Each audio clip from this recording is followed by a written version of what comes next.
Un punto sui portieri nell'aggiornamento di calciomercato Inter di oggi. Ci sono delle novità importanti sia sul primo, ma soprattutto io direi sul secondo portiere che l'Inter dovrà piazzare in vista della prossima stagione che inizia ufficialmente tra poco meno di 2 settimane.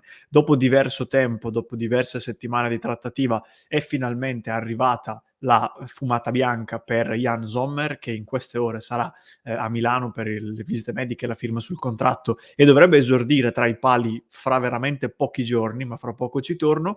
Però come dicevo le novità forse più succose, più anche inattese per certi versi, arrivano su un profilo che è stato accostato all'Inter negli scorsi giorni e che appunto riguarda il ruolo di secondo portiere. Quindi facciamo un punto molto rapido sulla questione portieri e poi ci prepariamo appunto alla prossima settimana che sarà molto calda anche sul tema attaccante.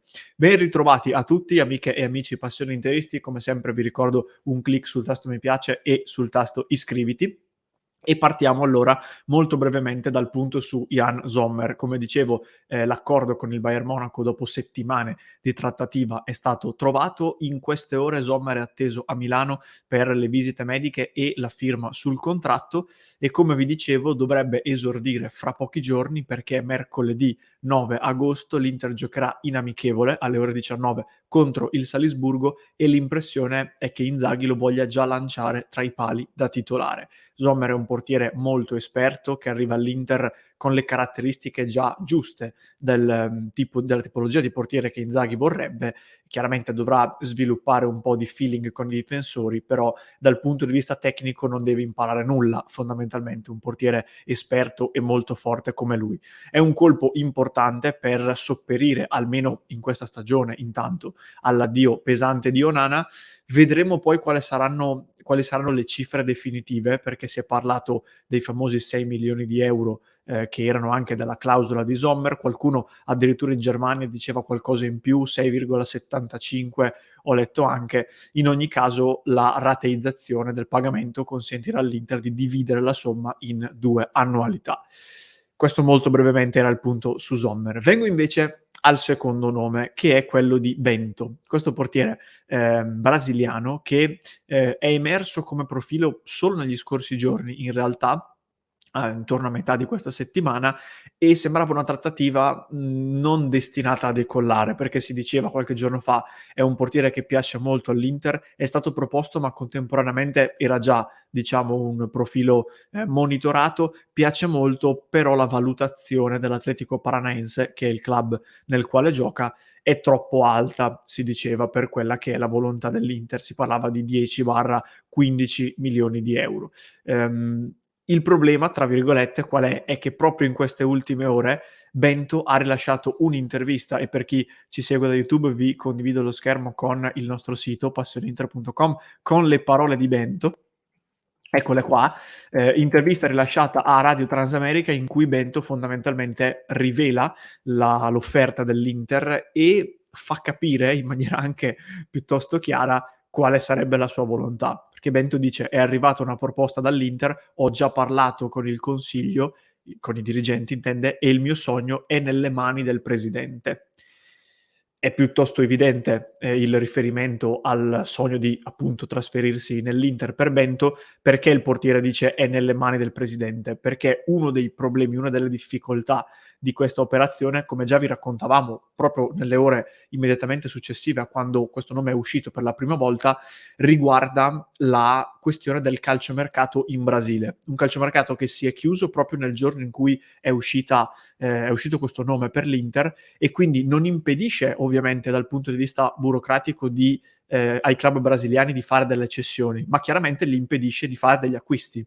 E l'Atletico Paranaense in questo momento in rosa ha 3 altri portieri oltre a Bento, 3 portieri ancora giovani e che finora sono stati poco utilizzati. Si parla di 3 ragazzi di 19, 20 e 22 anni e quindi chiaramente il limite di questa o comunque la difficoltà di questa operazione è appunto questa: convincere l'Atletico a cedere il loro portiere titolare molto forte e non poter acquistare un sostituto, ma continuare diciamo la stagione con coloro che hanno già in rosa.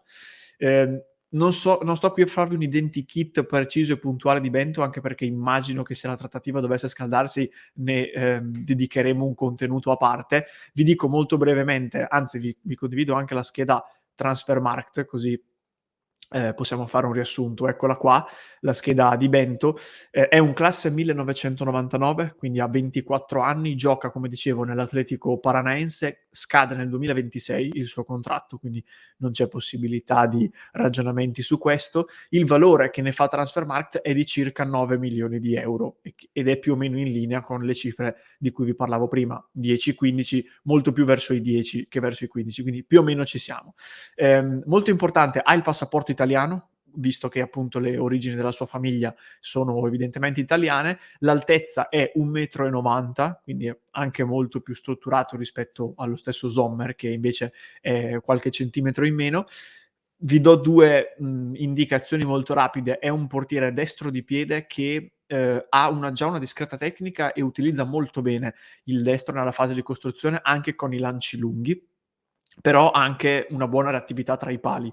Se cercate anche su YouTube o sui social trovate qualche video highlights. È un portiere, ripeto, che dimostra una buona reattività sia nell'andare a terra che anche nelle parate classiche, diciamo così, e anche nelle uscite basse andando incontro all'avversario. Questa era una dei grandi punti di forza di Trubin, se vi ricordate.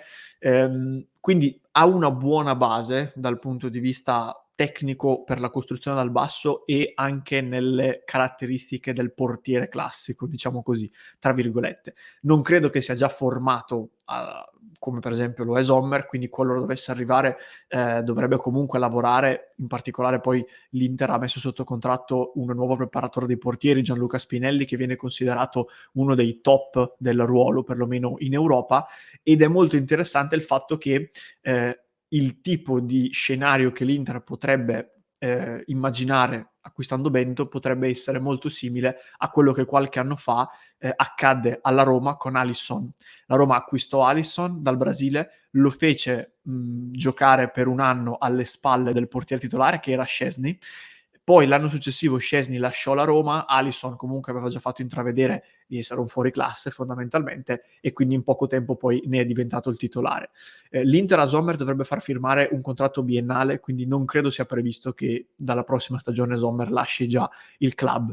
Però è chiaro che una stagione alle spalle di un portiere esperto come Sommer potrebbe far molto bene a Bento, che poi, avendo solo 24 anni, qualora dovesse dimostrare delle buone qualità, potrebbe appunto seguire le orme di Alisson dal punto di vista delle gerarchie, intendo dire. Poi Alisson è un fuoriclasse, non credo che Bento lo sia, poi eventualmente lo scopriremo, però la lettura che ne fa l'Inter potrebbe essere questa.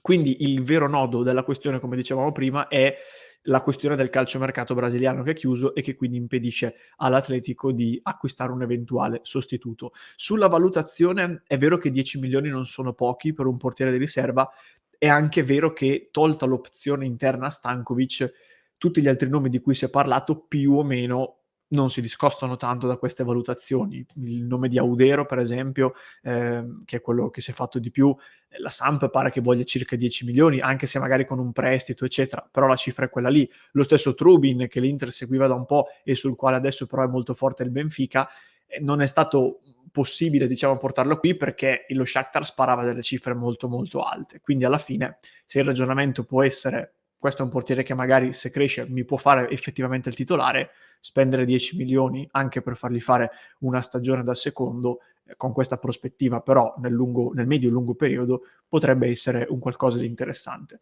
Siamo quindi eventualmente nelle mani del presidente dell'Atletico Paranaense, come diceva lo stesso Bento. Vedremo se questa operazione troverà, diciamo, qualche conferma e qualcosa di concreto. Nel caso vi aggiorneremo come sempre qui su Passione Inter, anche, come dicevo, magari con un contenuto verticale, con un identikit appunto su questo portiere, su Bento. Questo era tutto per il punto sui portieri. Fatemi sapere come sempre nei commenti cosa ne pensate, sia di Bento, se qualcuno magari lo ha seguito di più e lo conosce meglio, e anche su Sommer, che finalmente dopo settimane potremo accogliere a braccia aperte. Io vi ricordo ancora una volta un click sul tasto iscriviti e sul tasto mi piace. Vi ricordo il club di Passione Inter, www www.passioneinter.club, mi raccomando fateci un salto. Ed infine, visto che appunto Sommer è prossimo a diventare ufficiale, vi lascio qui alla mia destra l'identikit appunto che abbiamo realizzato su Sommer.